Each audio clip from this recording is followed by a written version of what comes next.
बेटा आज का हमारा टॉपिक है नज़्म है तगय्युर। एहसान दानिश शायर हैं।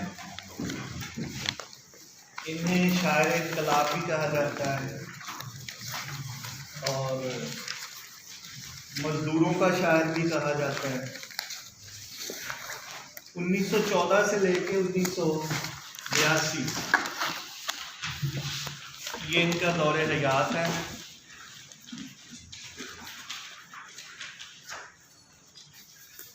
इन्होंने जो शायरी की है वो तामीरी शायरी है। तामीरी शायरी से मुराद ऐसी शायरी जिसमें हमें किसी काम करने पर उकसाया जाए, कोई काम करने पर उकसाया जाए। कोई काम से मुराद अच्छे काम, मेहनत करना। वो दुनिया के किसी भी शोबे में हम हों, वो चाहे किसी कंपनी का एग्जीक्यूटिव डायरेक्टर हो या कोई खाकरोब हो। खाकरोब कहते हैं झाड़ू देने वाले को। तो क्या करे वो? अपना काम इंतहाई ईमानदारी और महारत से करे कि उसका हक अदा करे। इसी तरह एहसान दानिश की शायरी से हमें क्या सबक मिलेगा? हम क्यों पढ़ रहे हैं आज एहसान दानिश को? हमें बेटा ये सबक मिलेगा कि बाहसियत एक तालिब इल्म, एक स्टूडेंट के, हम अपने काम के साथ इंतहाई मुखलस रहें। इस वक्त आपको और कोई काम नहीं है, ना तो आपने कोई मेहनत मजदूरी करनी है, ना कहीं नौकरी करनी है। इस वक्त आपकी सिर्फ एक ही जिम्मेदारी है, स्टूडेंट बनना। और जब उसके तकाजे पूरे करेंगे आप ईमानदारी से, तो इंशाअल्लाह ताला आप सक्सेसफुल हो जाएंगे। ये नहीं सोचना कि कामयाबी मिलेगी नहीं मिलेगी। ईमानदारी से मेहनत करते जाएं और यकीन माने मुझसे लिखवा लें आप कि आप अपनी मंजिल तक पहुंच जाएंगे। अब वो मंजिल मुख्तलिफ हो सकती है, किसी की कोई हो सकती है, किसी की कोई हो सकती है। कोई डॉक्टर बनना चाहता है, कोई इंजीनियर बनना चाहता है, कोई अच्छा उस्ताद बनना चाहता है, कोई खिलाड़ी बनना चाहता है, कोई कारोबार करना चाहता है, बिजनेसमैन बनना चाहता है। तो अगर हम उसके तकाजे पूरे करें, जितनी मतलूबा मेहनत है वो कर लें, तो हम कामयाब हैं। तो आज याद रखिएगा, अगर कोई शख्स नाकामी कमाता है तो अपनी वजह से, और अगर कोई कामयाबी हासिल करता है तो अपनी वजह से। किस्मत पे और तकदीर पे इन चीज़ों को डालना छोड़ दें। तो एहसान दानिश की शायरी का एक मजमूई मैसेज हमें ये मिलता है। नज़्म है तगय्युर। तो नफ़ीर फितरत उनका शेरी मजमुआ है, वहां से ली गई है। जी बेटा, नफ़ीर फितरत, नफ़ीर का मानी किसी को आता हो?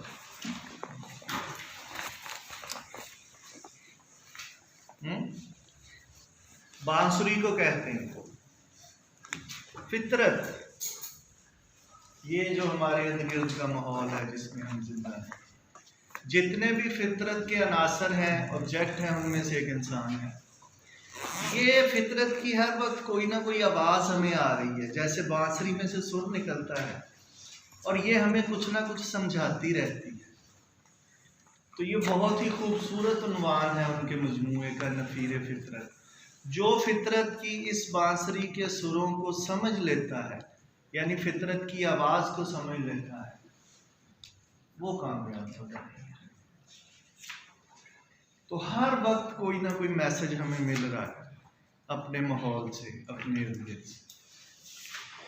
तगय्युर, तब्दीली, तगय्युर कहते हैं तब्दीली को। अब कहीं कहीं पे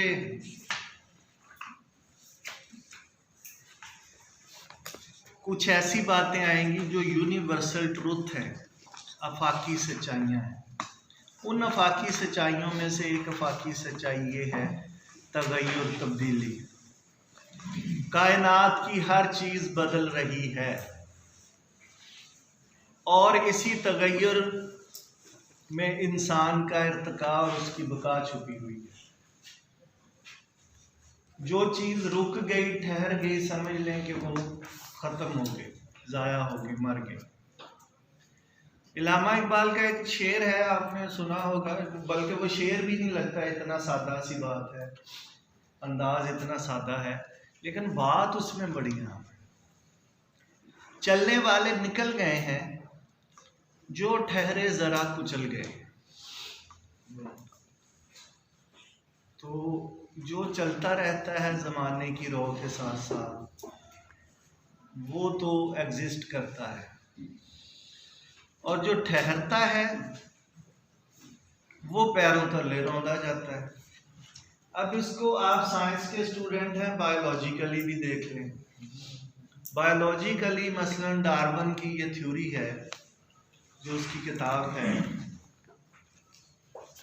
एवोल्यूशन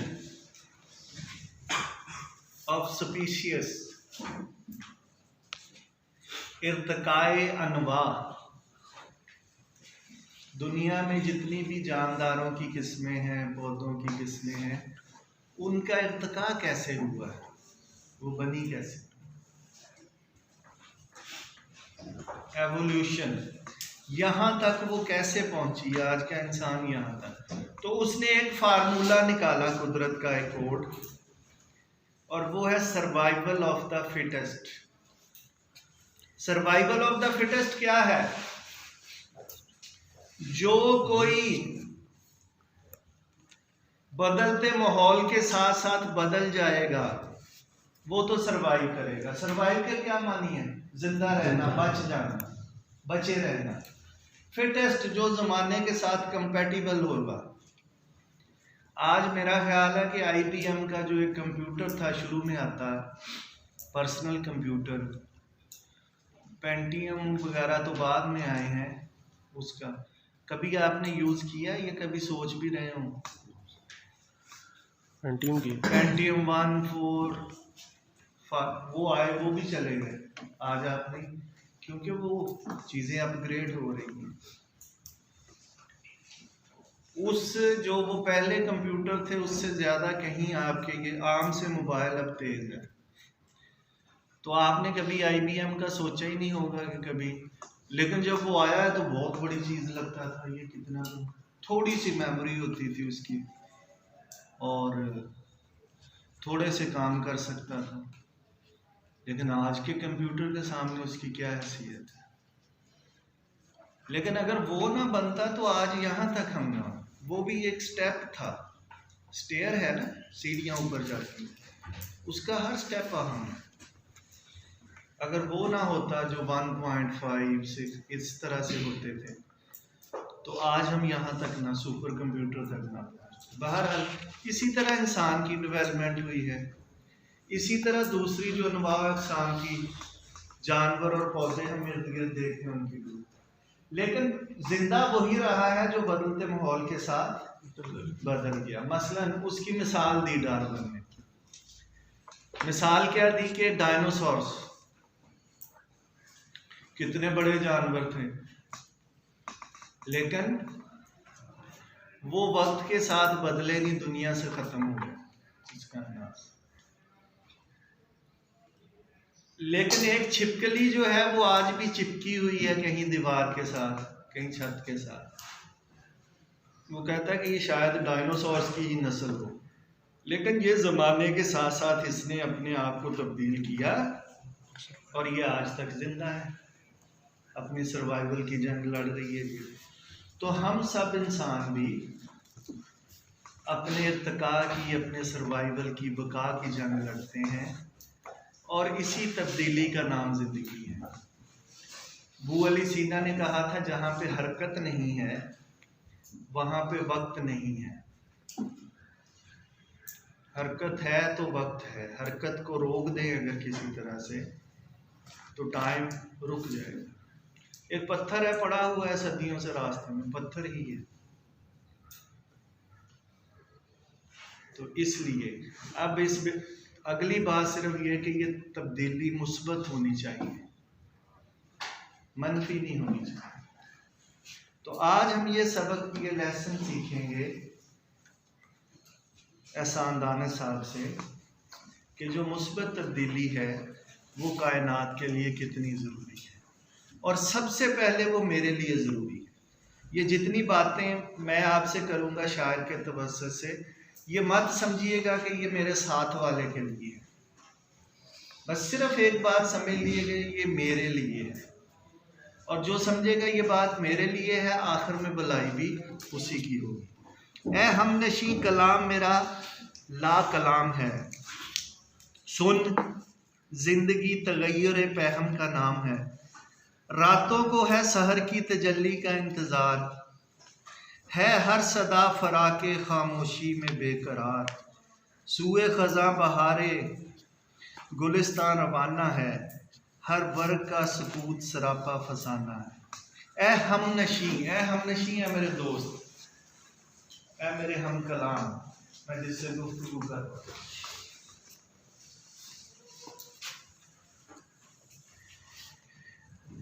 मेरा कलाम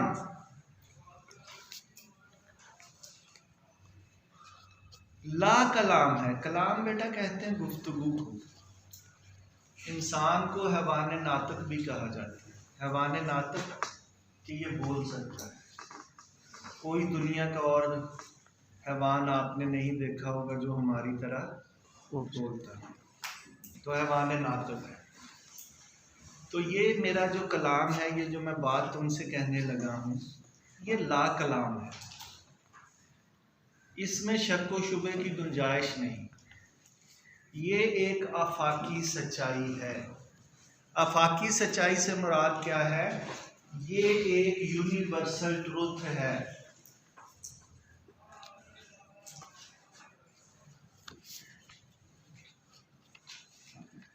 और वो क्या है कि कलाम मेरा ला कलाम है। इस पे किसी को एतराज़ नहीं हो सकता, इस पे कोई बहस मुबाहिसा नहीं हो सकता। सुन, क्या सुनो? वो बात क्या है? जिंदगी तगय्युर पहम का नाम है।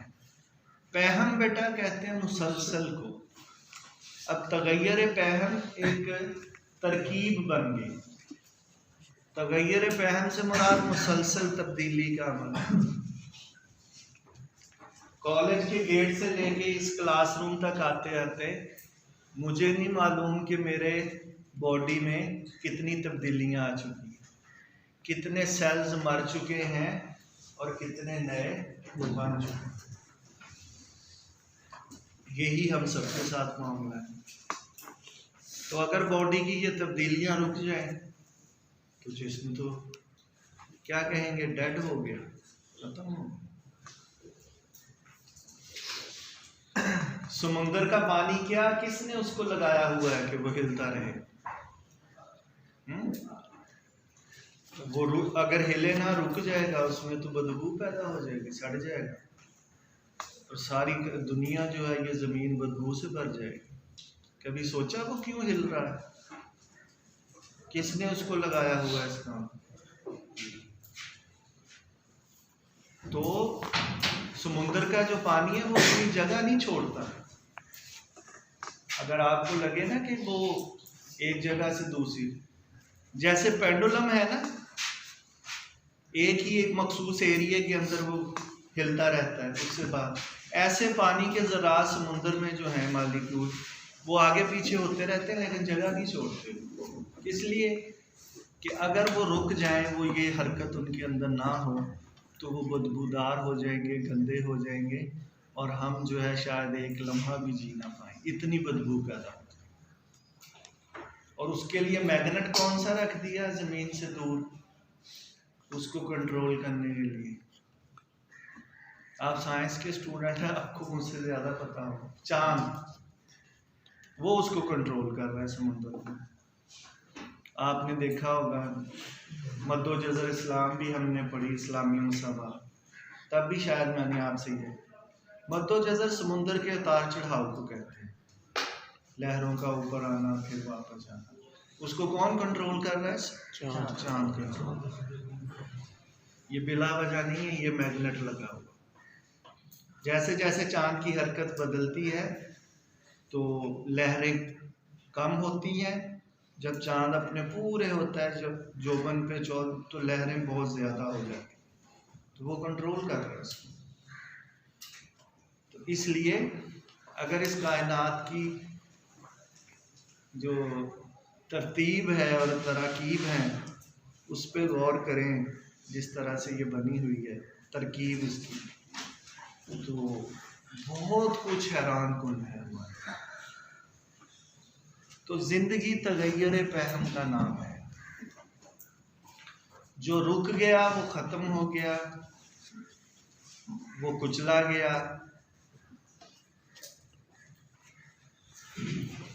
जो चलता रहा, चलते रहने से मुराद है स्ट्रगल।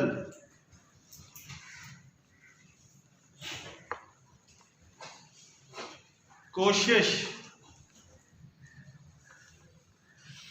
जिद्दोजहद,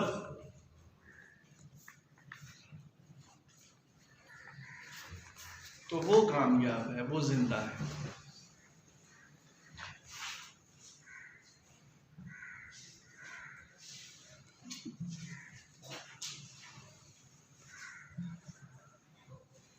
जो एक लम्हा जिंदगी का बीत गया है वो वापस आने वाला नहीं, और उस एक लम्हे में इस कायनात में कितनी तब्दीलियां हो गई हैं हम उसका अंदाजा नहीं लगा सकते। और हमारी इस बॉडी, इस जिस्म के अंदर कितनी तब्दीलियां हो गई हैं उसका अंदाजा नहीं लगा सकते। तो बस जिंदगी का एक ही असूल है, और वो बेटा असूल है हरकत। जिंदगी का क्या असूल है? हरकत। और वो होती रहेगी, वो होती रहेगी, चलती रहेगी। ये पूरी कहकशाएं, ये पूरी कायनात, ये पूरी यूनिवर्स घूम रही है।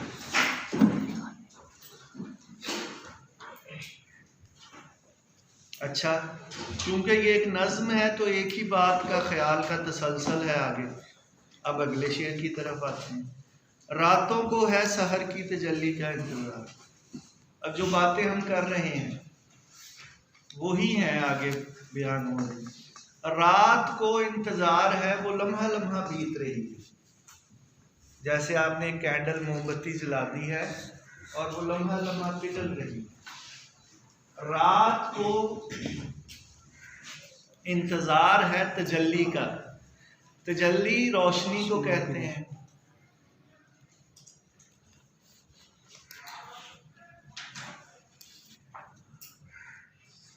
किसकी तजल्ली? सहर, सुबह। क्या कोई रात आपने आज तक ऐसी देखी हो जिसकी सुबह ना हो? हुई हो? अगर आप अपनी जिंदगी के पिछले 15-20 साल पे नजर डालें, कोई रात ऐसी हो कि जिसकी सुबह ना हुई हो, और कोई दिन ऐसा हो जो रात में तब्दील ना हुआ हो। तो ये एहसान दानिश कहना चाहते हैं। तो फिर हम क्यों नहीं तब्दील होते? तब्दील क्या होना है? कुछ ना जानने से कुछ जानने तक का सफर करना है। कुछ जो हम में नेगेटिव चीजें हैं उनको पॉजिटिव करना है। इंसान के अंदर बेटा पैशंस हैं, ताकत है, एक बहुत बड़ा इसके अंदर एक सोर्स है ताकत का, वो है इसकी जिबिल्लत। लेकिन वो गूंगी बहरी अंधी है, वो एक बीस्ट है, एक जानवर है। बीस्ट समझते हैं? दरिंदा। इसके अंदर ताकत बहुत है जिसको हम अपना नफ्स कहते हैं। इसको जो सुधा लेगा तरबियत दे, वो तो इस पे, इस घोड़े पे सवार हो जाएगा। और जो इसके वो नहीं सुधा पाएगा वो अपने नफ्स के पैरों में गिर के रौंदा जाएगा। ये मूज और घोड़ा है। मसलन मैं आपको मिसाल देता हूँ, बिजली की एक ताकत है, एनर्जी है ना बिजली। अब चाहे तो आप उससे ठंडक पैदा कर लें, चाहे तो आप गर्मी पैदा कर लें, जिस काम में उसको जोत देंगे वो लग जाएगी। इसी तरह हमारा नफ्स है, चाहे तो इसको बुराई में लगा दें, उसमें जनाब चला जाए, पॉजिटिव काम में लगाएंगे, अच्छाई में लगाएंगे तो है। ये मूज और घोड़ा अंधा, हमारे पैशन अंधे बहरे हैं, वो यही है मारदार, खींच लो, खा लो, मेरा पेट भरना चाहिए, मेरी हवस पूरी होनी चाहिए। लेकिन अगर इसको कोई सुधा ले, इस पे सवारी करना जान ले, वो कामयाब आदमी। तो रातें तब्दील हो जाती हैं सुबह में, सहर में। कुरान पाक में भी अल्लाह ताला ने कहा है, वाज़े तौर पे फरमाया, तर्जुमा कुछ यूं है कि रात और दिन के आने जाने में और मौसमों के इख्तलाफ में, बयान देखे कितना खूबसूरत है माशाअल्लाह, मौसमों के इख्तलाफ में बदलने में निशानियां हैं। उलुल अलबाब, निशानियां तो हैं। वैसे तो हर आयत जो हम, आयत का क्या तर्जुमा है? निशानी है। वैसे तो कुरान पाक की हर आयत एक निशानी है, इल्म की, हिकमत की, दनाई की। तो इसमें भी मौसमों के इख्तलाफ में, दिन रात और दिन के आने जाने में निशानियां हैं, लेकिन अक्ल वालों के लिए। जिनके पास अक्ल नहीं है उनके लिए जो मर्जी हो।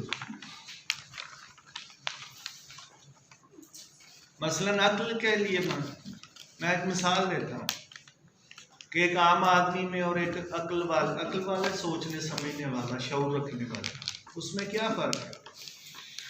एप्पल तो हमेशा से गिरते आए हैं ज़मीन पे। अब मेरी बात अगली आप समझ गए हो? जी सर। तो हमेशा सी चीज़ें नीचे को गिरती आ रही थी। हालांकि बड़ा छोटा सा एक हादसा है, वाक़या है, जिसकी तरफ हमारा ध्यान भी नहीं जाता। तो किसने उसको देखा कि वो ये क्या हुआ? Einstein, Newton. नॉट आइंस्टाइन, नहीं बेटा, न्यूटन। आइंस्टाइन बिजली का। Sir Isaac Newton. Sir Isaac Newton के लिए जुमला है किसी साइंटिस्ट का कि खुदा ने जब चाहा कि वो उस कायनात को रोशन करे तो उसने आइजक न्यूटन को पैदा किया।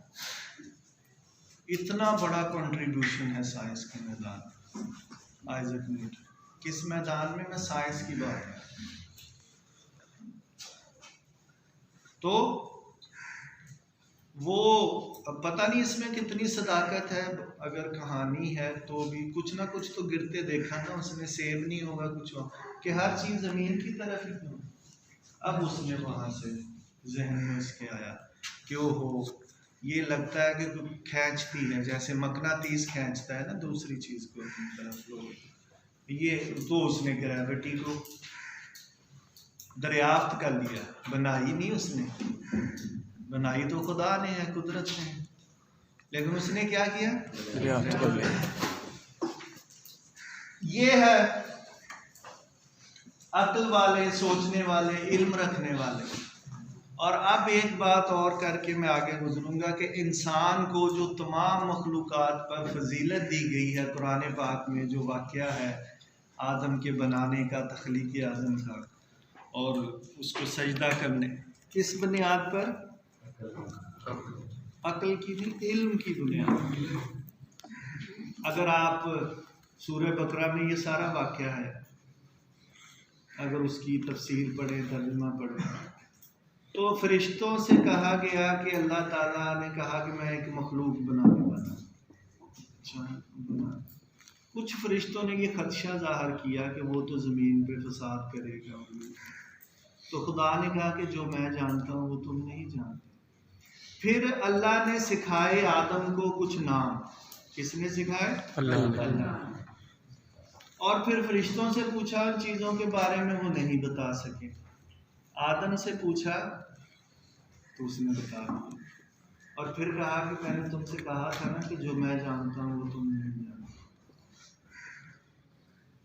तो इस इल्म की वजह से फरिश्तों पर भी बर्तरी ले गया इंसान। और बेटा यकीन माने, जितना इल्म हासिल करने पे इस्लाम ने जोर दिया, किसी और मज़हब ने और किसी और फ़लसफ़े ने इतना जोर नहीं दिया। लेकिन बात हमारे कानों से अंदर जाती नहीं। हम ये पढ़ लेते हैं, किसी दीवार पे भी लिखा हुआ, इल्म हासिल करना हर मुसलमान मर्द और औरत पर फ़र्ज़ है। कभी एक लम्हे के लिए सोचा कि क्या लफ्ज़, कहीं क्या मैसेज क्या दिया गया? फ़र्ज़ कहा गया है, फ़र्ज़ है, कुछ सुन्नत या ये नहीं कहा नफल है, क्या कहा गया है? फ़र्ज़। तो वही बात बेटा, तो थोड़ा सा इल्म वाले बने। तालिब इल्म कौन है? इल्म की तलब रखने वाला, तलब रखने वाला इल्म। तो है हर सदा फराके खामोशी में बेकरार। खामोशी पूरा लफ्ज़ तो खे अलफ खा से है, यहाँ खे और मीम और वाव से मिला के शेर का वज़न पूरा करने के लिए ये इजाज़त होती है इतनी शायर को, तो यहाँ खामोशी लिख दी जाती है। हर सदा, सदा आवाज़ को कहते हैं जो बुलंद होती है। फराक, फराक बेटा कहते हैं जुदा होना। हिज्र, हिज्रो फराक, किसी चीज़ से जुदा हो जाना, कट जाना। खामोशी में बेकरार, जो आवाज़ उठती है थोड़ी देर के बाद वो क्या हो जाती है? खामोशी हो जाती है। लेकिन उसी खामोशी के बातन से फिर कोई ना कोई आवाज़ फूटती है, फिर खामोशी, फिर आवाज़, फिर खामोशी, फिर आवाज़। अब इसको आप दिल की धड़कन के साथ ले लें, ये धक धक जो हो रही है, एक लम्हे में वो खून को रिलीज़ करता है, एक में पंप करता है, फिर वापस आता है, दिल में खून फिर जाता है। इसी तरह आवाज़ उठती है, बंद होती है, फिर उठती है, फिर बंद होती है, फिर उठती है, फिर। ये क्या है? एक मुसलसल हरकत है। तो जो दुनिया में आया है उसने अपने हिस्से का काम करके जाना है। कभी आपने देखा है कि शहद की मक्खी को किसने ये जिम्मेदारी लगा दी है कि वो मेहनत करती जा रही है, करती जा रही है, करती जा रही है और शहद बनाए जा रही है? उसके खुद के किस काम का है? एक कतरा शहद बनाने के लिए पता नहीं उसको कितने चक्कर लगाने पड़ते। तो क्या हम इंसान जो है वो बगैर किसी मकसद के बना दिए हैं? क्या हमारी कोई जिम्मेदारी नहीं है? तो ना सारी जिंदगी खामोशी रह सकती है, ना सारी जिंदगी शोर, ना सारी जिंदगी अंधेरा रह सकता है, ना सारी जिंदगी उजाला। ये मुख्तलिफ चीज़ों की वजह से ही ये दुनिया आगे चल रही है। आज हम ये 2 शेर ही पढ़ पाए हैं, तो लेक्चर ख़त्म हो गया है। इसको घर जाके देखिएगा। और ये जो हम नशी कहा है ना, एक बात सिर्फ काम की ये समझ लें एक जुमले में, ये शायर ने किसको कहा है? दुनिया में। आप कहेंगे कि शायर ने अपने किसी दोस्त को मुखातिब किया है, सारी दुनिया कायनात आपको और मुझे मुखातिब किया है। ये हम नशी कौन है? आप हैं और मैं हूँ। अगर इसमें से हम समझ लें कि शायर हमसे मुखातब है, तो फिर हम इसमें से बहुत अच्छा मैसेज ले सकते हैं। लेकिन वो मैसेज लेना काफ़ी नहीं, उसको अपनी ज़िंदगी में इम्प्लीमेंट करना ये ज़रूरी है।